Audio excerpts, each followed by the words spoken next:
사순절 세 번째 주간을 보내고 있습니다. 우리 찬양대가 찬양한 것처럼 우리를 위해서 갈보리 그 언덕에 올라가셨던 그 주님의 그 크신 사랑이 우리 모든 성도님들의 삶 가운데, 가슴 가운데 깊이 새겨지게 되기를 간절히 소망합니다.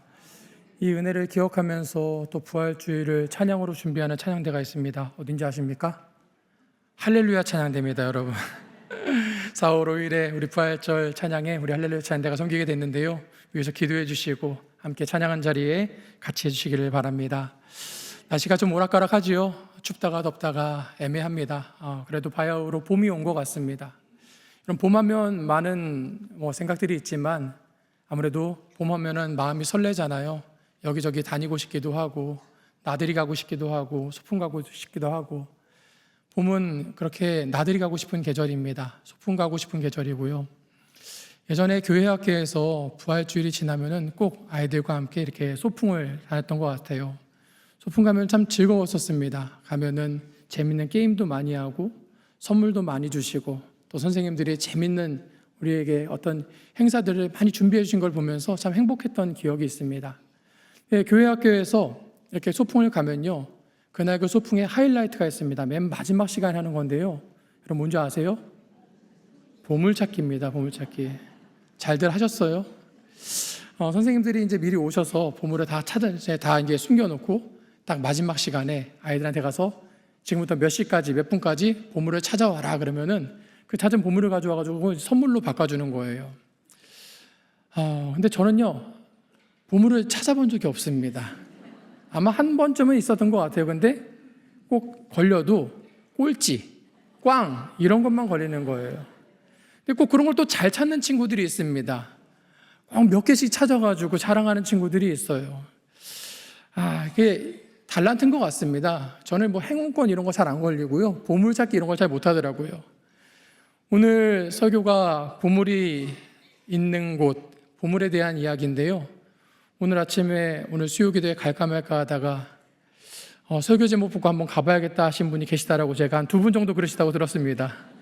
오늘 말씀 나누는 가운데 보물을 발견했으면 참 좋겠습니다. 여러분 보물 좋아하세요? 질문이 좀 이상합니다. 사실 좋아하니까 보물이지요. 나에게 소중하고 가치 있는 것, 우리가 보물이다라고 이야기를 합니다. 사실 보물이라고 해서 금은보화, 좋은 귀금속 이런 것만 생각을 하겠지만 어쩌면은 우리 각자가 가진 보물들이 있습니다. 제 책상에 가면요, 지금 그 조그만 핑크색 작은 상자, 종이로 접은 상자가 있습니다. 저희 집 꼬마아이가 얼마 전에 그 종이 접기에 취미를 들여가지고 상자를 접은 다음에 거기다가 사탕을 좀 채웠어요. 그래서 아빠 거 해서 거기다가 아빠 이거 교회에다 갖다 놓고 드세요 해가지고 저한테 준 거예요. 그러면서 옆에다 가로치고 썼습니다. 언니는 먹지 마세요. 제가 그걸 소중하게 제 사무실로 가져와서 제 책상 옆에 놨는데요, 이 아이가 하나 부탁을 더 하는 거예요. 아빠 이거 가져가서 다른 목사님들한테 자랑하세요 이러는 거예요. 그 조그만 종이 상자에 그 사탕 몇 개 담은 거를 제가 누구한테 자랑을 하겠습니까? 목사님들 와보세요, 이거 저희 딸이 접은 거예요, 이렇게 할 수 없잖아요. 그런데도 제가 참 뒤에서 제 책상 옆에다 놨습니다. 우리 인생에 저마다 보물들이 있습니다. 마음의 보물 하나둘 아니 더 여러 가지를 품고 살아갑니다. 아마 여러분들 보물 생각하시면 제일 먼저 생각나는 게 아마 가족일 수 있을 것 같습니다. 얼마 전에 한 90대 노부부 어르신들 신방했는데요, 우리 남편 집사님이 97세, 우리 아내 권사님이 92세셨는데 제가 1시간 신방하는 동안 50분을 두 분의 연애사를 들었습니다. 우리 마누라가 얼마나 예뻤는지, 우리 남편이 얼마나 멋진 남편인지를 제가 1시간 신방 중에 한 50분을 들었습니다. 두 분에게는 서로가 참 아름다운 보물이고 보석이었던 것 같아요. 또 자녀들을 보석으로 삼는 분도 계시고요. 여러분 아마 손주들, 손냐, 손녀들 얼마나 아름답고 얼마나 귀합니까? 또 어떤 분들은 형제나 또 좋은 친구들, 오랜 시간 함께했던 친구들을 보물 찾는 분들도 계시고요. 또 어떤 분들은 특별히 건강이 안 좋아 봤던 분들은 내 몸에 대해서, 내 건강에 대해서 참 귀하게 생각하시는 것들도 많이 보고, 또 어떤 분들은 내가 가졌던 꿈이나 계획이나 내 미래에 대해서 참 소중하게 여기시는 분들을 보게 됩니다. 보물에는요, 힘이 있습니다. 특별한 힘이 있어요. 누군가를 기분 좋게 만들고 그 보물을 가진 사람을 행복하게 만드는 힘이 있습니다. 힘이 다 빠졌다가도 그 보물을 생각하거나 보물을 만나면은 힘이 납니다. 다 기운이 없어가지고 다 처져 있는 상태에서도 보물을 보면은, 보물을 내가 마주하면은 다시 일어나고 싶은 마음이 들고 다시 내가 뛰어가고 싶은 마음이 들더라는 것이지요. 그런데 보물이 항상 그렇게 기쁨과 즐거움과 힘을 주지만은 않는 것 같아요. 살면서 이 보물 때문에 눈물 흘릴 때가 있고요. 이 보물 때문에 마음에 근심하고 염려가 될 때가 있습니다. 보물 때문에 속상할 때도 있고요. 어쩌면 우리가 인생에서 살면서 겪는 여러 가지 것들이 바로 이 보물과 연결이 되어 있다는 것을 보게 됩니다. 그래서 어떤 사람은 그렇게 얘기해요. 보물에 우리의 삶이 담겨 있다. 우리 인생이 담겨 있다라고 이야기를 합니다. 또 그런 이야기도 합니다. 그 사람의 보물이 무엇인지를 알면은 그 사람이 어떤 사람인지를 알 수 있다라는 이야기도 하지요. 그 사람이 무엇에 마음을 쓰는지 또 무엇이 이 사람의 인생을 이끌고 있는지를 그 사람의 보물을 보면은 알 수 있다라는 거예요. 일리가 있는 말 같습니다. 어떤 사람이 그리고 내가 언제 어디서 무엇을 어떻게 왜 하는가, 내가 언제 어디에 있고 어디에서 무엇을 하고 그 일을 어떻게 하고 하는 모든 것들이 사실 내가 중요하게 여기는 것, 내가 귀하게 여기는 것, 내가 소중하게 여기는 것들과 관계없는 게 하나도 없더라라는 겁니다. 우리가 있는 모든 곳에, 우리가 하는 모든 일에 우리의 보물이 연결되어 있더라는 거예요. 오늘 수요일 아침부터 오늘 수요기도 일부 오신다라고 꽃단장 하시고 이렇게 열심히 여기까지 오셨는데요. 아마 우리 성도님들 여기 계신 이유도 보물 때문에 오신 거예요. 이곳에 귀한 것이 있기 때문에, 이곳에 소중한 것이 있기 때문에, 소중한 만남이 있고 귀한 예배가 있기 때문에, 또 기도하는 모임이 있기 때문에 오늘 여기에 오셨다 생각이 됩니다. 사실 오늘 예배 끝나고 여러분의 삶의 자리에 돌아가시면요, 거기서는 그것이 좀 더 적나라하게 드러나요. 여러분 댁에 돌아가시는 길에서, 가정에서, 또 여러 삶의 자리에서 내가 무엇을 중요하게 여기고 무엇을 귀하게 여기고 있는가가 아마 여러분 가만히 내가 지금 뭘 하고 있나를 보시면은 내가 이걸 중요하게 여기고 있구나, 내가 이걸 소중하게 여기고 있구나를 분명하게 아실 수 있을 겁니다. 그런 의미에서 다시 한번 말씀드리지만 보물은 곧 나고요, 내가 곧 보물이 되는 것이지요. 오늘 우리가 읽은 이 짧은 본문도요, 보물에 대한 이야기입니다. 그 보물을 우리가 어떻게 관리할 것인가, 어떻게 보관할 것인가에 대한 이야기가 기록이 되어 있어요. 그래서 예수님이 그 이야기에 대해서 우리에게 말씀해 주시는데요, 어쩌면 보물에 대한 이야기이기보다 우리 인생에 대한 이야기이고, 또 어쩌면은 저와 여러분의 신앙에 대한 이야기일 수도 있을 것 같습니다. 예수님께서 땅에 있는 보물과 또 하늘에 있는 보물에 대해서 말씀하세요. 땅에 쌓아둔 보물, 그것은 좀이 쓸고 또 녹이 쓸고 결국에 사라져버리고, 그렇지 않으면 누군가 도둑이 와서 빼앗아가고 훔쳐갈 수 있는 보물이라서 그것은 무엇을 의미할까요? 땅에 의미를 두고 살아가는 사람들, 땅을 향해서 살아가는 사람들에 대해서 그렇게 표현하신 것 같습니다. 그런데 반대로 하늘에 보물을 쌓는 사람들이 있어요. 이 하늘에서는요, 누군가 훔쳐갈 수도 없고 좀이나 동록이 그것을 해할 수 없다라고 말씀하시면서 그런 삶에 대해서 하늘을 추구하는 삶, 하늘을 바라보는 삶이다라고 예수님 가르쳐 주시는 것 같아요. 그러면서 21절 말씀에 예수님 이렇게 가름하시지요. 21절 말씀 우리 같이 한번 읽어볼까요? 시작. 내 보물이 있는 그곳에는 뭐가 있다고요? 내 마음도 있느니라. 네 보물이 있는 그곳에 네 마음이 있다라고 말씀하고 계세요. 그러니까 무슨 말이에요? 보물을 어디에 두라라는 말씀입니까? 보물을 땅이 아니라 하늘에 두라라고 말씀하시는 거예요. 근데 오늘 저는 이 말씀 묵상하면서요, 한 구절을 다시 한번 묵상하게 됐습니다. 뭐냐면요, 19절과 20절에 반복되고 있는 말씀인데요, 너희를 위하여라는 거예요. 너희를 위하여. 19절 말씀입니다. 너희를 위하여 보물을 땅에 쌓아두지 말라. 20절에는 뭐라 그래요? 오직 너희를 위하여 보물을 하늘에 쌓아두라 라고 말씀하고 있습니다. 너희를 위하여라는 이 말은요, 헬라어 원어에는 휘민이라는 단어로 되어 있는데요, 말 그대로 너희를 위한다라는 거예요. 근데 이걸 좀 문법적으로 보면요, 여러 가지 어려운 거 없이 그 이익이 누구에게 행하고 있는가를 지칭하는 말이에요. 지금 이 행동을 함으로써 그 이득을 누가 보는가에 대한 이야기를 이야기할 때 바로 이 휘민이란 너희를 위하여라는 단어를 쓰고 있다라는 거예요. 그래서 다른 번역을 제가 좀 찾아봤더니요, 세번역 성경에 이렇게 기록을 하고 있습니다. 세번역 성경 19절인데요, 너희는 누구를 위하여요? 자기를 위하여 보물을 땅에다 쌓아두지 말아라 이렇게 되어 있고요, 20절 말씀 보니까요, 그러므로 너희를 위하여, 아까는 자기를 위하여라고 되어 있었는데 여기는 너희를 위하여 보물을 어떻게 해요? 하늘에 쌓아두라라고 말씀하면서 조금 의미를 구별해 두는 것을 볼 수 있지요. 이 너희를 위하여라는 이 문구를 이해하는 두 가지 방식이 있을 것 같아요. 아주 직설적으로 좀 좁게는요, 이 보물을 왜 쌓는가라는 거예요. 이 보물을 무엇을 위해 쌓는가라는 거예요. 이 보물을 쌓는 것, 그 이유는 나를 위해서 쌓는 거지요. 너희를 위해서 쌓는다라는 그 말씀은 나를 위해서 쌓는다라는 거예요. 그러니까 이 보물을 누가 쌓는가에 대한 시점에서 보는 거예요. 이 보물을 쌓는 사람의 유익을 위해서 그 시점에서 보는 건데요, 이 말씀을 조금 더 넓게 보면요, 여러분, 이 말씀, 예수님께서 오늘 이 19절, 20절, 21절 말씀을 하시는 그 목적을 중심으로 한번 보는 겁니다. 여러분, 이 말씀이 본질적으로 무엇을 위한 말씀인가라는 겁니다.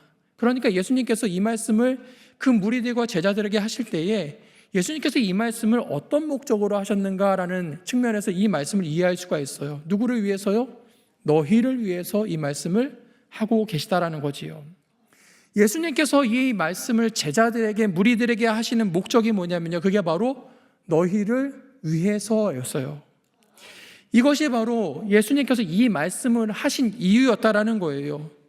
예수님께서 이 말씀을 하신 그 목적은 다른 것이 아니라, 저기 누구 다른 사람이 아니라 지금 나와 함께하고 있는 너희를 위해서, 우리를 위해서 예수님께서 하신 말씀이다라는 거지요.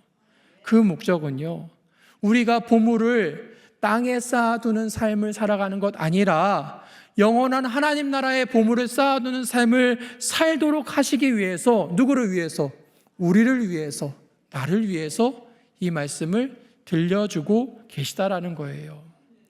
단순히 이것을 내가 보물을 나를 위해 쌓는 보물이라고 이해를 하게 되면요, 이 땅에 쌓지 말고 하늘의 보물을 쌓으라는 이 말씀이 어떤 교훈처럼 들려옵니다. 그래, 예수님 그렇게 하지 말라 하셨고 이렇게 하라 하셨으니까 내가 땅이 아니라 천국에 쌓아야지 라는 하나의 교훈처럼 들리는데요, 이 말씀이 나에게, 아니 나를 위한, 우리를 위한 예수님의 말씀이다라고 우리가 이해하게 된다면요, 그 예수님의 마음이 조금 더 가까이, 좀 더 우리 마음 가운데 깊숙이 다가오더라는 거예요. 여러분, 이 관점에서 다시 한번 본문을 보려고 그래요. 근데 여러분, 오늘 우리가 마태복음 6장을 읽었는데요, 마태복음 5장, 6장, 7장을 합쳐서 소위 우리가 말하는 산상수훈이라고 많이 이야기를 하지요. 예수님께서 5장 1절에 보니까 그 무리들 뒤로 하고 함께 산으로 올라가셔서 제자들과 그 무리들과 함께 말씀을 나누시는 내용이 이 마태복음 5장, 6장, 7장에 있는 산상수훈이라고 우리가 알고 있습니다. 그러면서 여러분 한번 성경책 한번 이렇게 간단히 넘겨보시면요, 5장에 보니까 예수님께서 8가지 복에 대해서 말씀을 하세요. 그리고 너희는 세상의 소금이라, 세상의 빛이라라고 말씀하시고, 나는 율법을 파하러 온 것이 아니라 나는 율법을 완성하러 왔다라고 말씀하시면서 너희 삶 속에 있는 여러 가지 일들에서, 분노에 대해서, 간음하는 일에 대해서, 이혼하는 일에 대해서, 맹세하는 일에 대해서, 누군가에게 복수하는 일에 대해서, 어떤 내 원수를 어떻게 대해야 되는가에 대해서 말씀해 주고 계십니다. 6장에 넘어와서 보니까요, 너희가 구제를 할 때는 어떻게 해라, 다른 사람을 도울 때 어떻게 해라 라고 말씀하시고요, 또 너희들이 기도할 때에 하면서 우리가 잘 아는 말씀, 너희는 기도할 때 이렇게 기도하라 하시면서 하늘에 계신 우리 아버지 하시는 그 주기도문이 이 산상수훈에 들어있다라는 거예요. 그러면서 너희가 외식하지 말아라, 너희의 재물을 어떻게 해야 되는지, 너희가 염려하면 살아가는 그 너희들의 삶에 대해서 말씀하시고, 다른 사람을 비판하는 문제에 대해서, 하나님께 구하는 문제에 대해서, 이런 일련의 이야기들을 쭉 예수님께서 하고 계신 설교가 바로 이 산상설교, 산상수훈이라는 거예요. 이런 가르침들이 많다 보니까요, 사실 이 5장부터 7장까지 사이에는요, 예수님께서 이거 해라, 이거 하지 마라라는 말씀이 어림잡아서 한 50번 정도 등장을 합니다. 이 짧은 3장 안에요, 이렇게 해라, 이렇게 하지 말라라는 말씀이 많게는 60번까지도 돼요.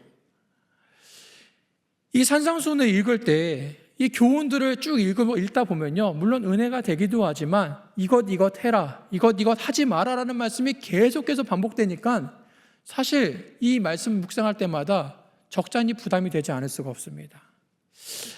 예수님 이렇게 하라 하시는데, 이렇게 하지 말라 그러시는데, 나는 이렇게 하지 않고 있는 거 아니야? 나는 이렇게 하고 있는 거 아니야? 하는 그런 찔리는 마음에 사실 이 말씀이 조금 힘들게 다가올 수도 있어요. 그런데 여러분, 아까 우리가 이야기했던 것처럼 다시 한번 생각을 해보려고 해요. 이 말씀이 누구를 위한 말씀이라고요? 너희를 위한 말씀이라고요. 우리를 위한 말씀이다라고 생각하고 이 말씀을 묵상해보면요, 예수님께서 이것 해라, 이것 하지 말아라고 하시는 그 산상수훈의 말씀이 우리를 정죄하시고 우리를 심판하시기 위해서 주시는 말씀이 아니라 우리를 회복하시고 우리를 구원하시기 위한 복음의 말씀이라는 것을 우리가 깨닫게 되더라는 거예요.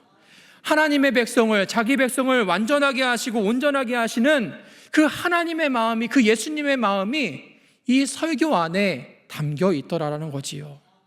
하나님께서 우리에게 쓰시는 편지예요. 사랑하는 사람들에게 보내는, 사랑하는 자녀들에게 보내는 그 편지가 여기에 기록이 되어 있다라는 거예요. 가만히 보니까 이 산상수훈 설교만이 아닌 것 같아요. 성경을 펴면 나오는 창세기에서부터 닫을 때 나오는 요한계시록에 이르기까지 그 안에 기록된 모든 이야기들, 모든 내용들이 그런 말씀이었어요. 너희를 위해서, 우리를 위해서, 나를 위해서 주시는 하나님의 사랑의 편지와 같이 느껴지더라는 거예요. 그런 말씀을 우리가 생각하면서 하나님께서 이 말씀에 우리를 향한 하나님의 뜻과 소원과 기대를 담아두셨다는 것을 고려하면서 내 보물이 있는 그곳에 내 마음도 있느니라는 이 말씀을 다시 한번 보면요, 단순히 어떤 교훈이나 격언이 아니라는 것을 우리가 알 수 있습니다. 여러분, 혹시 전화기 가지고 계세요? 다들 많은 분들이 스마트폰 쓰실 텐데요, 여러분, 이 스마트폰이 나온 지 지금 한 20년 정도밖에 안 됐습니다. 스마트폰이 없었던 시대가 있었습니다. 이 스마트폰이 우리에게 오고 나서 많은 변화들, 아주 위대한 변화들이 있었지만 저 개인적으로는 그 스마트폰이 가져온 가장 위대한 변화는 박성훈 목사를 결혼시킨 거라고 생각을 합니다. 제가 아내와 만나서 연애할 때 여러 가지 이제 사정이 있어서 좀 멀리 떨어져 있었습니다. 아내도 공부하던 게 있고 저도 이제 신대원을 공부하면서 멀리 떨어져 있었는데요, 얼마나 보고 싶습니까? 얼마나 궁금해요. 차 타고 달려갈 수 있는 거리가 아니다 보니까 사실 이메일로 보내거나 국제전화도 비싸니까 저 전화하기도 쉽지 않았는데요, 때마침 스마트폰이 나왔습니다. 지금처럼 이렇게 막 좋은 전화기도 아니었었고요, 인터넷 전화가 있어도 막 전화가 뚝뚝뚝뚝 끊기고 했는데요, 사진 하나 보내려면 한참 걸리고 그랬는데요, 그래도 그게 어딥니까? 그래서 내가 좋은 데 가면 좋은 데 사진 찍어서 제 아내한테 보내주고, 여기 참 좋아, 다음에 오면 꼭 같이 가자 그러기도 하고, 또 맛있는 거 먹으면 또 사진 찍어가지고 보내면서 이거 참 내가 좋아하는 음식이야, 다음에 와서 꼭 같이 먹자. 그랬던 이유가 있었습니다. 그랬던 이유가 분명히 있었어요. 몸은 떨어져 있지만, 쉽게 갈 수 없는 자리에 있지만 그냥 그 마음을 함께 나누고 싶었어요. 그리고 내가 좋아하는 것, 내가 좋아하는 장소를 그 사람도 귀하게 여겨주고 좋아해 줬으면 좋겠다라는 제 하나의 사랑의 표현이었던 것 같아요. 오늘 그 생각하면서 이 말씀 다시 보니까요, 네 보물이 있는 곳에 내 마음도 있느니라는 그 예수님의 말씀에 담겨있는 뜻이, 야, 네 마음이 있는 곳에 네 보물도 있으니까, 네 보물이 있는 곳에 네 마음이 있으니까 내가 어떻게 하나 지켜볼 거야 하시는 경고의 말씀처럼 들리지 않더라고요. 사랑하는 누구누구야, 사랑하는 제자들아, 네 마음이 어디에 있으면 좋겠다라고요? 나에게 있으면 좋겠다라고요. 네 마음이 하늘에 있으면 좋겠다라고요. 네 보물이 하나님께 있으면 좋겠다라는 말씀으로 들려온다는 것이지요. 한 발 더 들어가서 보면요, 그 말씀 안에는 그런 고백이 있는 것 같아요. 누구누구야, 내 마음이 너를 향하고 있다는 것을 네가 알아줬으면 좋겠어. 이 말씀의 의미가 무엇일까요? 누구누구야, 너는 나의 뭐라고요? 보물이란다 라는 그런 말씀이지요. 우리를 향한 그 하나님의 사랑의 고백이 이 말씀 속에 담겨 있다는 거예요. 오늘 산상수훈의 말씀을 다시 한번 읽어봤어요. 이 마음을 가지고 읽어봤어요. 복음서의 말씀을 읽어보고 예수님의 생애에 대해서 묵상해봤어요. 그날 그곳에서 예수님께서 무리들과 제자들과 함께 나누셨던 그 자리를 한번 상상해봤어요. 예수님께서 이 산상수훈의 말씀들을 쭉 제자들과 무리들과 함께 나누시면서 예수님의 표정은 어떠하셨을까? 예수님의 말투는 어떠하셨을까? 예수님의 몸짓은 어떠하셨을까를 생각해 봤어요. 예수님의 몸짓이, 예수님의 말투가 마치 군대 교관처럼 딱 뒷짐지고 서서 너희들이 염려하지 말아라 이렇게 말씀하셨을까요? 그렇지 않았을 것 같아요. 학원 선생님이 아이들한테 수학 문제 풀어주듯이 이건 이렇게 되는 거고 하면서 이렇게 말씀하셨을까요? 그렇지 않았을 것 같아요. 그 예수님의 표정과 예수님의 손짓과 예수님의 말투를 생각해 보니까요, 어디 하나 사랑이 묻어있지 않은 곳이 없더라는 거지요. 여러분 한번 생각해 보세요. 지금 예수님 앞에서 이 말씀을 듣고 있는 사람들, 어떤 사람들이었습니까? 그리고 그 시대가 어떤 시대였을까요? 그리고 그곳은 어떤 곳이었을까요? 아까 우리가 311장에서 찬송했던 것처럼 아주 짙은 어둠이 드리웠던 시대였었지요. 소망을 찾아볼 수 없는 시대였었고, 거기에 모인 사람들 중에 많은 사람들이 인생에 소망 없이 희망 없이 살아가던 사람들이 대부분이었을 것입니다. 오늘 말씀에 비춰보니까 그저 땅의 것에 매여서 살아갈 수밖에 없는 사람들, 땅의 보물을 그저 조그만 보물이라도 어떻게 하면 쌓을 수 있을까 애쓰면서 살아가고 있던 사람들, 땅의 복을 추구하면서 그들에게 주어진 그 율법에 매여서 어떻게 그 율법을 내가 잘 지킬 수 있을까, 어떻게 율법에 걸리지 않을까 노심초사에 쓴 사람들이 바로 이 사람들이었었지요. 삶의 자리를 돌아가 보면은 화낼 일이 많고 음행할 일도 많고 여러 가지 미워할 일도 많고 여러 가지 형식에 쌓여서 옥죄는 것을 많은 삶을 살아가던 사람들이 바로 이 사람들이었었습니다. 기도를 하려고 나와도 기도가 뜻대로 나오지 않고 하나님의 뜻대로 하는 기도가 무엇인지도 모르는 그 사람들에게, 그런 염려와 근심 가운데 살아가고 있던 사람들에게 예수님께서는 그들을 위해서, 너희들을 위해서 그 말씀을 전해주고 계셨다라는 겁니다. 그 예수님께서 그들에게 말씀하시는 거예요. 사랑하는 나의 아들아, 사랑하는 나의 딸들아, 지금도 내 마음은 너를 향하고 있단다. 지금도 너는 나에게 네가 아무리 부족하고 연약하고 지금도 쓰러지지만 내가 포기할 수 없는 나의 보물이란다 말씀하고 계시는 것이지요. 얼마 전에 동계올림픽이 있었는데 여러분 알고 계셨어요? 이탈리아에서 동계올림픽이 진행이 됐었습니다. 동계올림픽 하면은, 겨울에 하는 올림픽 하면은 우리나라가 아주 잘하는 종목이 하나 있어요. 쇼트트랙이라고 아주 작은 원 안에서 스케이트를 타고 경주를 하는 건데요. 옛날에는 우리나라가 거의 독보적이었었죠. 뭐 금메달 걸린 거 우리나라 다 가지고 했는데 요즘에는 그렇지 않습니다. 다른 나라들이 워낙에 우리나라 연구도 많이 하고 연습 많이 해가지고요. 우리나라 선수들이 요즘에 메달 따기가 쉽지가 않습니다. 근데 이번에 지난 3번의 올림픽을 끝으로 은퇴하는 우리나라 여자 선수가 있었습니다. 최민정 선수라는 사람이었는데요. 이번에 마지막 올림픽을 앞두고 마지막 올림픽에서 좋은 결과를 거두기 위해서 열심히 연습했다 그래요. 근데 마지막 결승에서 아쉽게도 우리나라 후배한테 밀려서 은메달을 땄어요. 끝나고 나서 이제 방송팀에서 가서 인터뷰를 했습니다. 아쉽지 않냐고, 마지막 올림픽이었는데 아쉽지 않냐 그랬더니 후련하다 그러고요. 정말 최선을 다했기 때문에 후회가 없다라고, 마지막 올림픽이라서 더 기뻤다라고 이야기하면서 자기가 이 올림픽에 대한 부담을 떨칠 수 있던 비결 하나를 공개를 했습니다.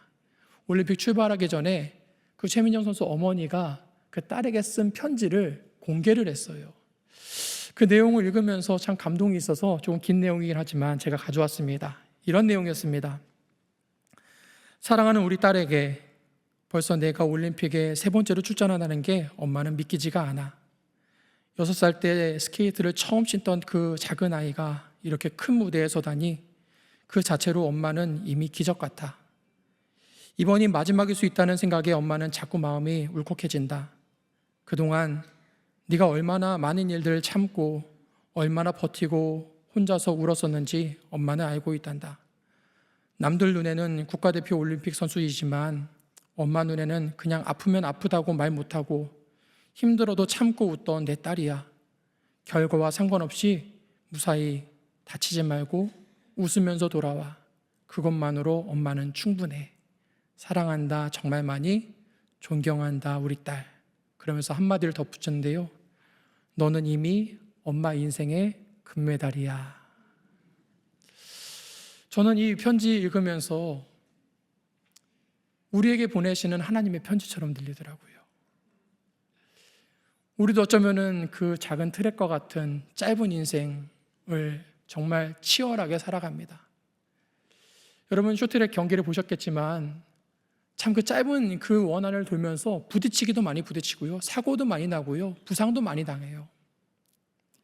우리가 길어야 100년 가까운 인생을 살아가면서 그렇게 힘겹게 정말 잘 살아보려고 그러면서 얼마나 많이 다치고 넘어지고 상처 입고 얼마나 많이 눈물 흘렸을까요? 그런데 하나님 우리한테 그렇게 말씀하시는 것 같아요. 사랑하는 내 딸아, 사랑하는 내 아들아, 네가 아무리 많이 넘어지고 아무리 많이 실패하고 네가 건강하지 않아도 너는 나의 보물이란다 말씀하시는 것 같아요. 다시 복음을 생각해보고 예수님의 생애를 생각해봅니다. 예수님께서 왜 이 땅 가운데 오셨을까요? 예수님은 왜 그 로마가 아니라 그 척박했던 갈릴리 땅과 그 예수님에게 적대적이었던 사마리아 땅과 예루살렘에 올라가셨을까요? 아무리 생각해봐도 이유는 하나밖에 없었습니다. 예수님이 그곳에 가신 그 이유는 거기에 당신의 보물이 있으셨기 때문이었어요. 예수님께서 보물처럼 여기시는 사람들이 거기 있었기 때문이었죠. 사순절 3번째 주간을 보내면서 다시 한번 물어보게 됩니다. 예수님은 그날 왜 로마군에게 잡히셨을까? 분명히 천군 천사를 보내셔서 피하실 수 있었을 터인데 예수님은 왜 그 무거운 십자가를 지고 골고다 언덕으로 올라가셨을까?